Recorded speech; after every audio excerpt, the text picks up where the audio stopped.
আগ্রায় আমাদের 3টে দিন বেশ সুন্দরভাবে কেটে গেল। তাজমহল দর্শন দিয়ে আগ্রা ভ্রমণ শুরু করে আমরা একে একে আগ্রা শহর এবং ফতেপুর সিক্রির নানা দর্শনীয় ঐতিহাসিক স্থানগুলো দেখে নিয়েছি।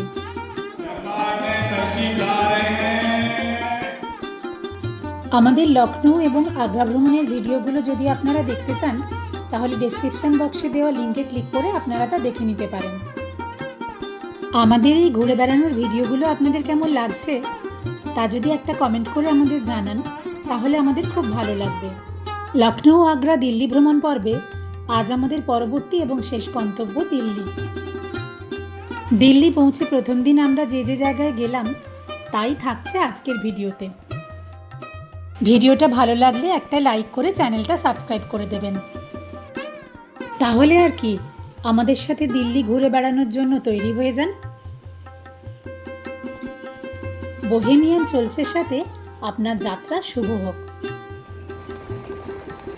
আগের ভিডিওতে তো আপনারা দেখেইছেন আমাদের ট্রেন ছিল ভোরবেলা 5:30টার সময়।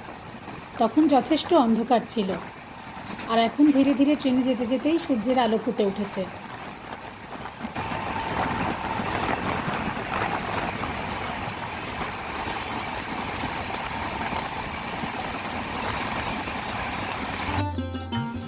আমাদের train Agra new Delhi intercity ওই আধ ঘন্টা মতো লেট করেছিল।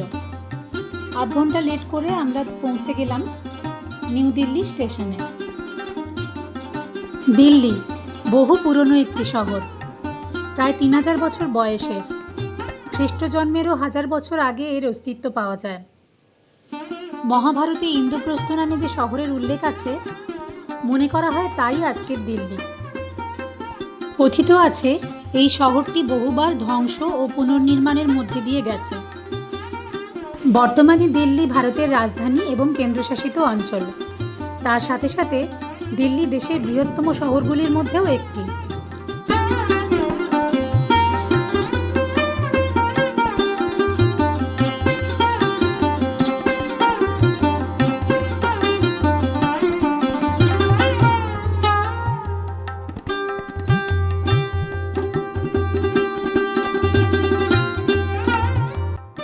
আমরা স্টেশন থেকে বেরিয়ে এসেছি, আর এই হলো নিউ দিল্লি স্টেশন চত্বর।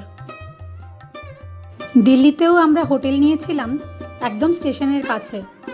5-7 মিনিট হাঁটা পথে পাহাড়গঞ্জ এরিয়াতে আমরা হোটেল পেয়েছিলাম। আর এই হলো আমাদের সুন্দর সাজানো গোছানো হোটেল রুম।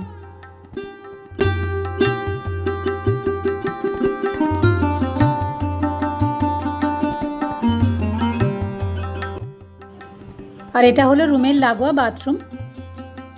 খুবই পরিষ্কার পরিচ্ছন্ন বাথরুমটা। হোটেলে পৌঁছতে পৌঁছতে আমাদের প্রায় 11:30টা বেজে গিয়েছিল। এরপরে আমরা স্নান করে ফ্রেশ হয়ে বেরিয়ে পড়লাম।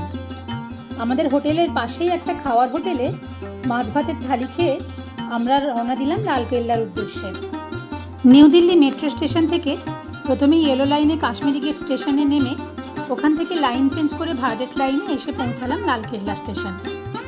আর তারপরে স্টেশন থেকে বেরিয়েই চোখের সামনে দেখতে পাচ্ছি লালকেল্লা, যা এতদিন শুধু ছবিতে আর 500 টাকার নোটেই দেখে এসেছি।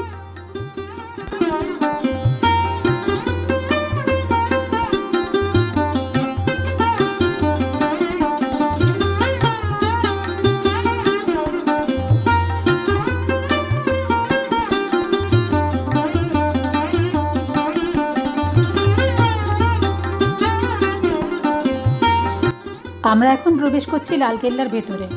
লালকেল্লার এই প্রবেশপথের দুদিকে প্রচুর দোকানপাতি রয়েছে। আমাদের দেশের বিভিন্ন রাজ্যের নানা ধরনের জিনিসপত্রের সম্ভার রয়েছে এইসব দোকানগুলোতে।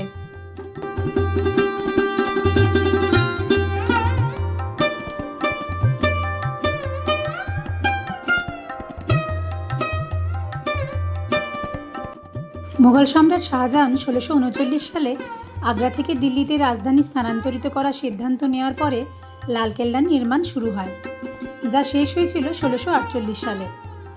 লাল বেলে পাথর দিয়ে তৈরি বলে এই কেল্লার নাম হয় লালকেল্লা। লালকেল্লা মুঘল সাম্রাজ্যের ক্ষমতা ও স্থাপত্যের প্রতীক এবং বহু ঐতিহাসিক ঘটনার সাক্ষী। স্থাপত্যশৈলীতে ভারতীয়, ইসলামিক এবং পার্সি স্থাপত্যের চমৎকার নিদর্শন দেখতে পাওয়া যায়। বেশ অনেকটা সময় নিয়ে আমরা লালকেল্লার মধ্যে ঘুরে বেড়ালাম।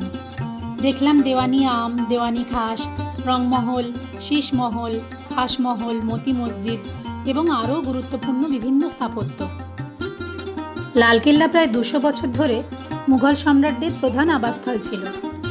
1739 খ্রিস্টাব্দে পারস্য সম্রাট নাদির শাহের ভারত আক্রমণের সময় লালকেল্লার মধ্য থেকে বহু মূল্যবান রত্ন ও শিল্প সামগ্রী খোয়া যায়, যার মধ্যে সম্রাট শাহজাহানের বিখ্যাত ময়ূর সিংহাসনটিও ছিল।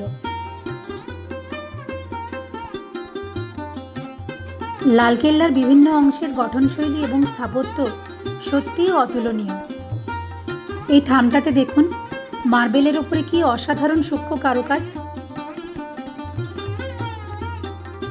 1857 সালে সিপাহী বিদ্রোহের পরে ব্রিটিশরা লালকেল্লার দখল নেয় এবং এর মধ্যেকার বহু মার্বেলের কাঠামোকে ক্ষতিগ্রস্ত করে। 1947-এর 15ই আগস্ট স্বাধীন ভারতের প্রথম প্রধানমন্ত্রী পণ্ডিত জওহরলাল নেহেরু লালকেল্লা থেকে জাতীয় পতাকা উত্তোলন করে জাতির উদ্দেশ্যে ভাষণ দেন। সেই থেকে প্রতি বছর 15ই আগস্ট লালকেল্লা থেকে প্রধানমন্ত্রীর জাতির উদ্দেশ্যে ভাষণ দেওয়ার প্রথা চলে আসছে। লালকেল্লা দেখে বেরিয়ে মেট্রো করে আমরা চলে এসেছি সেন্ট্রাল সেক্রেটারিয়েট স্টেশনে। এই সময়টা বিকেল গড়িয়ে সন্ধে হতে চলেছে। আমরা দিল্লি গেছিলাম 2023-এর ডিসেম্বরে। সারাদিন ঘুরে বেড়াতে কিছু মনে হয়নি, তবে এবারে একটু ঠান্ডা ঠান্ডা লাগছিল। মেট্রো স্টেশন থেকে বেরিয়ে আমরা দেখে নেব কর্তব্য পথ, ইন্ডিয়া গেট আর ন্যাশনাল ওয়ার মেমোরিয়াল। আমরা এখন কর্তব্য পথের ওপর দিয়ে হাঁটছি। এই কর্তব্য পথ দিয়েই রিপাবলিক ডের দিন কুচকাওয়াজ হয়, বেশ থ্রিলিং ব্যাপারটা। আমরাও হাঁটছি এখান দিয়ে। পেছনে রাইসিনা হিলস আছে, তো সেটা এখন দেখা যাচ্ছে না, অনেক দূরে। সামনে ইন্ডিয়া গেট। ইন্ডিয়া গেটটা এখনও একটু দূরে আছে, তো আমি একটু পরে আবার ভিডিওটা ইন্ডিয়া গেটের দিকে করব। এখানে এখন বেশ ঠান্ডা পড়ছে আস্তে আস্তে। বিকেল শেষ হয়ে সন্ধে নামছে, এখন সন্ধে প্রায় হয়ে এসছে। আমরা দুজনে এখনও শীতের পোশাক কিছু আনিনি বলে আমরা কিছু পরতে পারছি না, ঠান্ডাটা লাগছে যথেষ্ট। 1911 সালে ব্রিটিশরা কলকাতা থেকে দিল্লিতে রাজধানী স্থানান্তরিত করার পরে এই রাস্তা নির্মিত হয় কিংসওয়ে নামে। স্বাধীনতার পরে 1947 সালে এর নাম হয় রাজপথ। 2022 সালে নাম পরিবর্তন করে কর্তব্যপথ রাখা হয়। তো আমাদের সামনে ইন্ডিয়া গেট আসছে, আর কিছুটা বাকি। আমরা বিকেল একটু মানে আলো থাকতে থাকতে হাঁটা শুরু করেছিলাম, তো এসে পৌঁছাতে মোটামুটি অন্ধকার হয়ে যাচ্ছে। আলোগুলো দেখা যাবে, ভালোই হবে একদিকে। আমি আবার ভিডিওটা ইন্ডিয়া গেটের সামনে পৌঁছে অন করব।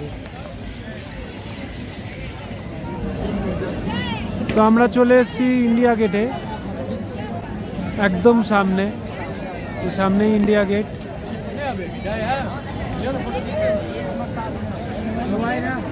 আজকে রবিবার, ওই জন্য এত ভিড়। নর্মালি আমার মনে হয় এত ভিড় হয় না, আজকে রবিবার বলে প্রচণ্ড ভিড় এখানে। ইন্ডিয়া গেট নির্মিত হয়েছিল প্রথম বিশ্বযুদ্ধ এবং তৃতীয় ইঙ্গো আফগান যুদ্ধে শহীদ হওয়া 90,000 ভারতীয় সৈনিকের স্মরণে। আচ্ছা, পেছনে আমাদের নেতাজি রয়েছেন, একটু জুম করে। প্যারিসের আর্ক দে ট্রায়াম্ফের মতো দেখতে 42 মিটার উঁচু এই স্মৃতিসৌধটি কর্তব্যপথের পূর্বে অবস্থিত।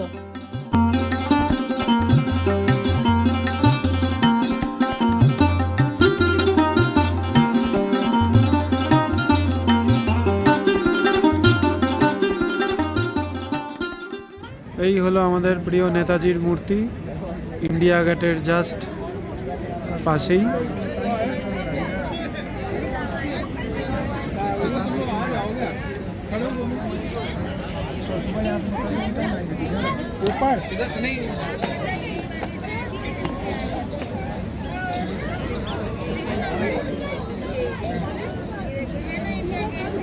এখন আমরা চলে এসেছি ইন্ডিয়া গেটের অদূরেই ন্যাশনাল ওয়ার মেমোরিয়ালে, যা দেশের সামরিক ইতিহাস ও ঐতিহ্য সংরক্ষণের উদ্দেশ্যে বানানো হয়েছে। আর এই হলো অমর জওয়ান জ্যোতি, যা আগে ইন্ডিয়া গেটের তলাতেই ছিল তবে ন্যাশনাল ওয়ার মেমোরিয়াল বানানোর পরে এখানে স্থানান্তরিত হয়েছে। ন্যাশনাল ওয়ার মেমোরিয়াল দেখে আজকের মতো আমাদের দিল্লি ভ্রমণ শেষ হলো। খুবই ক্লান্ত ছিলাম। এরপরে মেট্রো করে আমরা হোটেলে ফিরে গেলাম। ফ্রেশ হয়ে হোটেলেই অর্ডার করেছিলাম রুটি আর ডাল ফ্রাই। ডিনার সেরে নিয়ে এরপরে ঘুমের পালা। ভিডিওটা ভালো লাগলে একটা লাইক করে দেবেন।